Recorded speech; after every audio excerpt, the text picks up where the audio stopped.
আসসালামু আলাইকুম।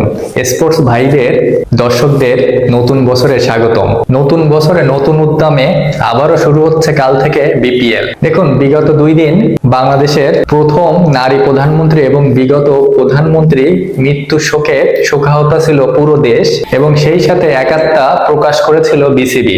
এটা খুবই ভালো সিদ্ধান্ত, কারণ শোকের ভিতরে মজাটা আসলে ওইভাবে চলে না। এই জন্য এই সিদ্ধান্তটা খুবই সাধুবাদ জানাই, খুবই ভালো সিদ্ধান্ত হয়েছে। তবে দর্শকদের হয়রানি না করলেই আর খুশি হতাম। যাই হোক, নতুন করে নতুন উদ্যমে শুরু হচ্ছে কাল থেকে আবারও বিপিএল।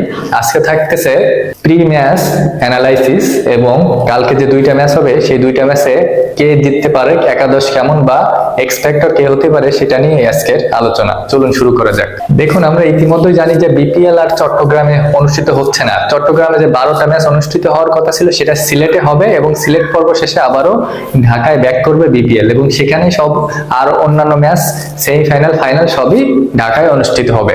তো কালকে যে প্রথম ম্যাচটা সিলেটে অনুষ্ঠিত হবে সেটা হচ্ছে সিলেট বনাম ঢাকা।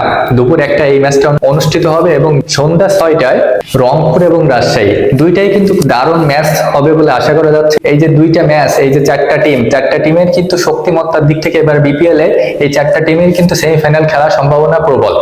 তাতে করে এই 4টা টিমেরই হাড্ডাহাড্ডি লড়াই হবে, এবং পয়েন্ট তালিকায় উইনিং হয়ে 1-2 কে থাকতে পারে সেটা নিয়ে হবে কালকে লড়াই। তো প্রথম ম্যাচটা হবে Sylhet Titans versus Dhaka Capitals. দেখুন, সিলেট টাইটান্সের একটা ভালো খবর হচ্ছে তাদের দলে আজমাতুল্লাহ ওমরজা এবং তাদের ঘরের জামাই মঈন আলী ব্যাক করতেছে। বুঝতে পারতেছেন, এই 2টা অলরাউন্ডার যখন দলের সাথে যুক্ত হয় তখন মোরালি তারা কতটা স্ট্রং হয়ে যায়। আজমাতুল্লাহ ওমরজাই তো এখন টি20 অলরাউন্ডার র্যাঙ্কিং এ 1-2-3 এর ভিতরেই আছেন, এবং বিগত কিছুদিন আগে তিনি তো 1 নম্বরের র্যাঙ্কিং এ ছিলেন। এবং মঈন আলী তিনি অফ স্পিন দিয়ে এবং ব্যাটিং দিয়ে কি করতে পারে সেটা তো আমরা সবাই জানি। অবসর নিয়ে নিলেও তার ভিতরে এখনো যে জেলাসটা আছে সেটা এখনো যে কোনো ম্যাচ উইনিং এ পারফেক্ট। তাতে করে বোঝাই যাচ্ছে যে সিলেট টাইটান্স ঘরের মাঠে সামনে কি করতে যাচ্ছে, এবং এই টিমটা অন্যান্য টিম থেকে যে ভালো এগিয়ে থাকবে সেটা কিন্তু বলাই বাহুল্য।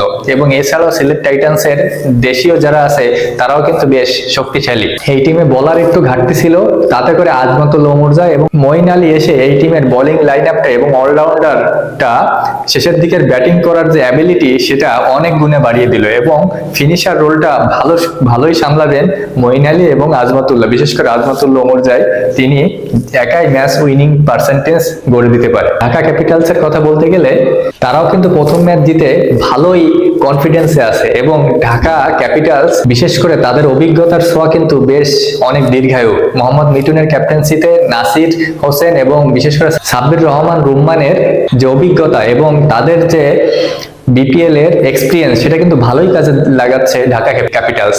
এবং তাদেরও সুখবর আছে, তাদেরও কিন্তু রহমানুল্লাহ গুলবাজের মতো হার্ড-হিটার ব্যাটসম্যান ঢাকাতে যোগ দিচ্ছে, এবং কালকে ম্যাচ খেলার সম্ভাবনা আছে। অবশ্য দাসুন সানাকা আইএল টি20 খেলার জন্য এখনো আসতে পারেনি, তবে তিনি আসলে এই টিমটাও কিন্তু টপ 4 এর রেসে ভালোভাবে টিকে থাকবে, এবং এই টিমটা কিন্তু ফাইনালের দৌড়ে এগিয়ে থাকবে।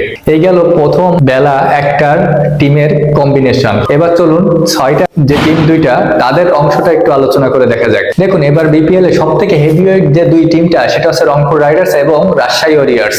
এই 2 টিম নিয়ে কিন্তু সবার আকাঙ্ক্ষা যে এই 2 টিমই ফাইনাল খেলবে, এবং এই 2 টিমের ভিতরে যে কোনো এক টিম শিরোপা জিতবে।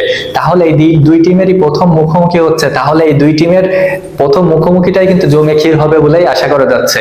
এই 2 টিমেরই যদি এর আগে ম্যাচ দেখি, এর আগে রাজশাহী 3টা ম্যাচ খেলেছে, 3 ম্যাচে 2টা জিতছে এবং 1টা হারছে। তারা কিন্তু 1 নম্বরে রয়েছেন, এবং 2 নম্বরে রয়েছেন কিন্তু রংপুর। 1 ম্যাচে 1টাই জিতে তারা কিন্তু তাদের প্লাস পয়েন্ট কিন্তু অনেক হাই। গত ম্যাচটা কিন্তু তারা পুরো ফাটিয়ে দিয়ে জিতেছে। গত ম্যাচে চট্টগ্রাম পাত্তাই পায়নি এই রংপুর রাইডার্স এর কাছে। এবং এই রংপুর রাইডার্স এর আরো একটা বিশাল সুসংবাদ হচ্ছে কাইল মায়ার্স কিন্তু এসে অলরেডি উপস্থিত হয়েছেন রংপুর টিমে। এই টিমটা তাহলে আরো কত শক্তিশালী এবং ব্যালেন্স হয়ে যাচ্ছে আপনি একবার রিয়েলাইজ করুন। David Malan, Khushdil Shah, Kyle Mayers এবং গত ম্যাচের ফাইভার পাওয়া ফাহিম আশরাফ 5 উইকেট পেয়ে একাই ধসিয়ে দিয়েছিল চট্টগ্রামকে। তার মানে বুঝতেই পারতেছেন এই 4জন 3জনই অলরাউন্ডার, এবং ডেভিড মালান তিনি কি করতে পারেন ব্যাট হাতে সেটা গত ম্যাচে কিন্তু প্রমাণ হয়ে গিয়েছে। তাতে করে বুঝতেই পারতেছেন এই টিমটা কতটা শক্তিশালী।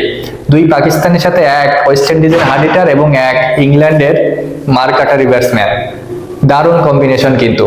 আর যদি আমরা রাজশাহীর দিকে তাকাই, রাজশাহী কিন্তু ছেড়ে কথা বলবে না, বিদেশি তারকাও কিন্তু তাদেরও বেশ অনেক ভালো। অবশ্য ওপেনার সাহেবজাদা ফারহান এখনো তিনি ভালো ইনিংস উপহার দিতে পারেননি, তবে বিশ্বাস তিনি যেদিন টিকবে সেদিন পুরো মাঠ কাঁপিয়ে দিবে। তবে অন্যান্য বিদেশি তারা মোটামুটি ভালোই পারফরমেন্স করতেছে, বিশেষ করে বিনুরা ফার্নান্দো বলার এবং সন্দীপ লামিচানে দুইজনে কিন্তু ভালোই করতেছে, বিশেষ করে বিনুরা দারুণ বল করতেছে। এবং এছাড়া তাদের মোহাম্মদ নওয়াজও আছে। তাদের এই বিদেশি চারজনই থাকবে এবং এই চারজনের পরিবর্তন হবে না বলেই ধরা যায়। এছাড়া তাদের দেশীয় কম্বিনেশনটা অনেক ভালো, বিশেষ করে মুশফিকুর রহিম মিডিল অর্ডারের যে ভরসাটা দিচ্ছে সেটা কিন্তু দুর্দান্ত। এবং তাদের ক্যাপ্টেন নাজমুল হোসেন শান্ত তিনিও কিন্তু বড় শক্তির জায়গা হয়ে উঠেছেন।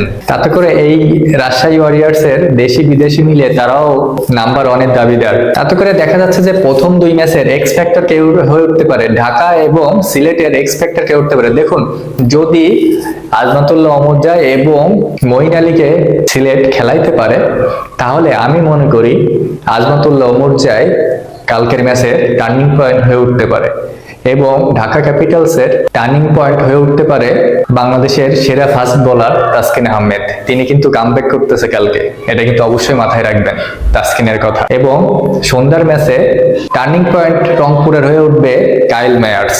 কালকের ম্যাচে কাইল মায়ার্স যে বাংলাদেশের পিছে কতটা দুর্দান্ত সেটা বোঝা যাবে। এবং রাজশাহী ওয়ারিয়র্স এর টার্নিং পয়েন্ট হয়ে ওঠার ক্ষমতা আছে মোহাম্মদ নওয়াজের। আমি 3 বিদেশির সাথে 1 দেশি, এই 4 জনকে টার্নিং পয়েন্টে রাখলাম। আপনি কাকে কাকে রাখবেন অবশ্যই কমেন্টে জানাবেন। এবং নতুন বছরের আবারও শুভেচ্ছা। অবশ্যই লাইক দিয়ে এবং সাবস্ক্রাইব করে পাশে থাকবেন। ধন্যবাদ।